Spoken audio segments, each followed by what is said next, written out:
The first tree is a short little indie game about loss, tragedy, and how it can be coped with and reflected upon.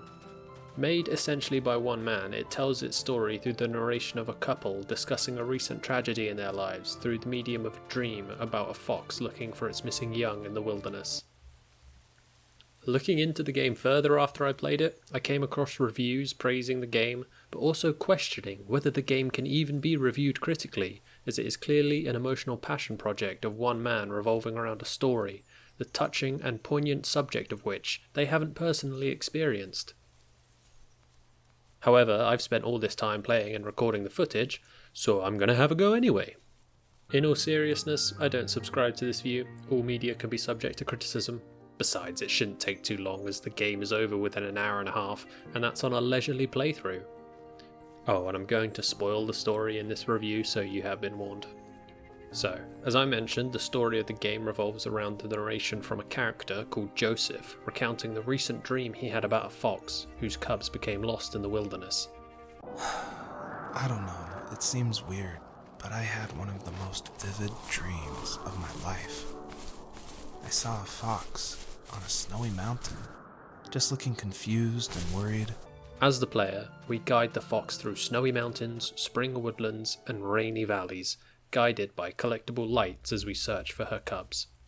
Along the way, we hear the narration from Joseph and his partner and find items from Joseph's life that trigger further narration and unravel the story of Joseph's recent tragedy.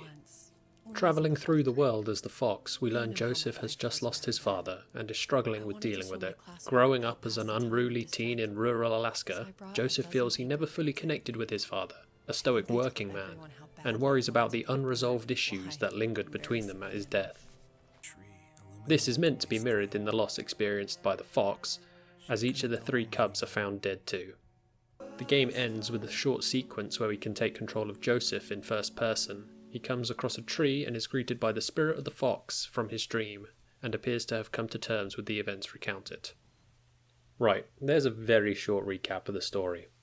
Not necessarily a bad story in concept, but my god does this game make it boring. And from here I'm basically going to trash the game.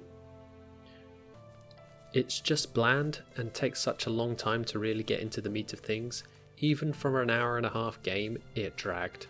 I also have very little idea of how the story of the fox related to Joseph's, even metaphorically. The story of a child losing their parent is one most people have to face in life. A mother losing her children is much more tragic, so there was this complete dissonance between them. Going through the first couple of areas, Joseph gives us stories from his childhood which contextualize his relationship with his father, but these are all non-events in themselves. His dad would whittle toys for him to play with, and he got bullied at school because the toys were lame. When he was a teenager, he was a little rascal and did some joyriding with his friends, which his father scolded him for. These anecdotes are so mundane that they don't build up any kind of dramatic tension to the point where you actually find out his father died.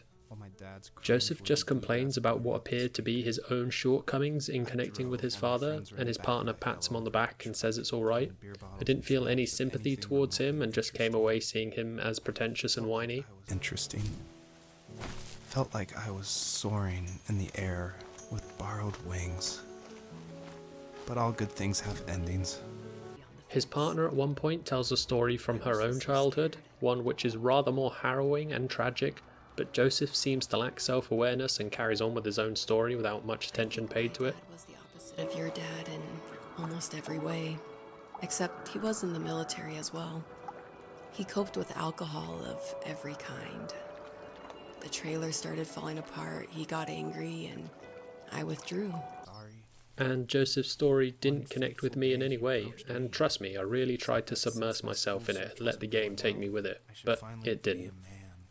Okay, I'm lucky enough not to have experienced what Joseph has, but I've also never befriended a death row inmate with magical healing powers who I eventually learn to be innocent and have to execute anyway.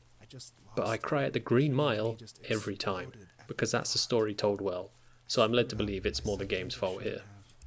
And it isn't helped by the fact that every bit of narration is broken up by what is essentially a fox walking simulator, and the voice acting is incredibly dry. Voiced by the one-man developer himself, Joseph apparently only knows one emotion and tone of voice. Most of the bits of the narration tonally sound exactly the same, and the writing, to me at least, is just pretentious and cliche. Time to build onto our own house, you would have to settle with watching birds move into their little homes. We kept an old mattress in the bed of that ugly yellow truck, so we would drive it deep into the woods and then watch the birds fly into their houses while the sun set. It failed to make me feel anything, and for a game like this that means it failed at its only goal. Speaking of the fox walking simulator and looking at the gameplay, it pretty much sucks too. Also, gameplay is a pretty generous term to use here, as this barely qualifies as a game for me. There's no enemies, no fall damage, no point system or score, nothing to really engage with other than these sparkly collectible stars which have no apparent purpose. There are 2 puzzles at a push, and that push being whether they can even be called puzzles.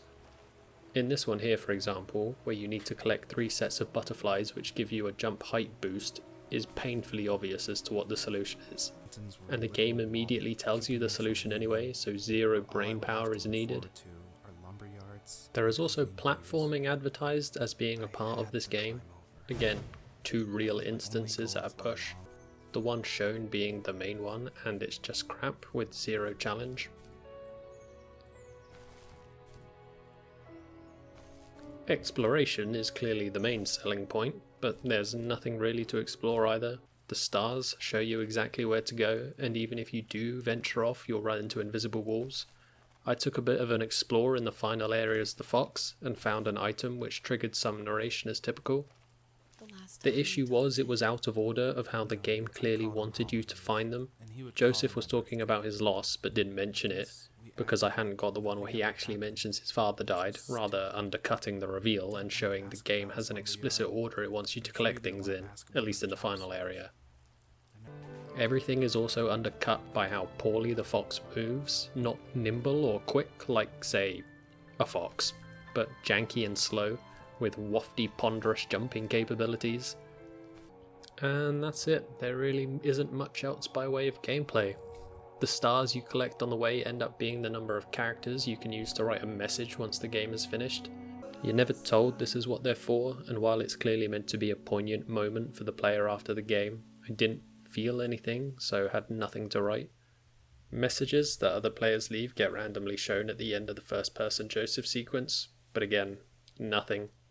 These are all moderated anyway, so you've got no chance of running into anything funny. The one potentially redeeming quality of the game for me are the visuals, and these are mostly these low resolution textures and foliage.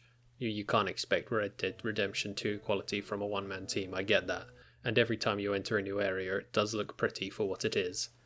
However, they do lose their charm somewhat after slowly running across them for long enough.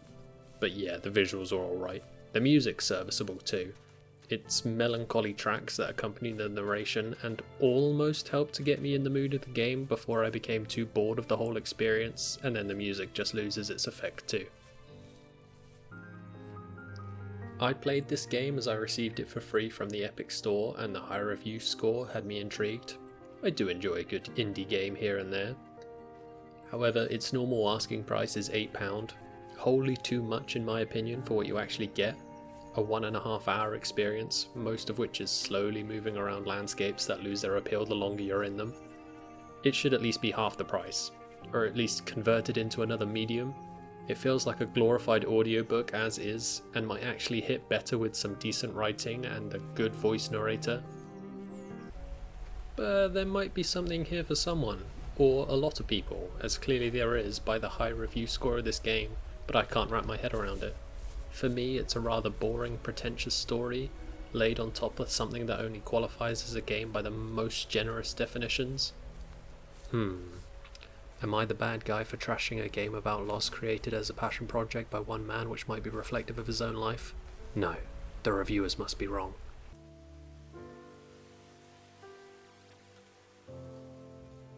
Thanks for watching. This was a rather short one, but I wanted to say something about the game. Let me know what you think of the game in the comments if you've played it. Please like and subscribe for more to come in the future, and have a great day.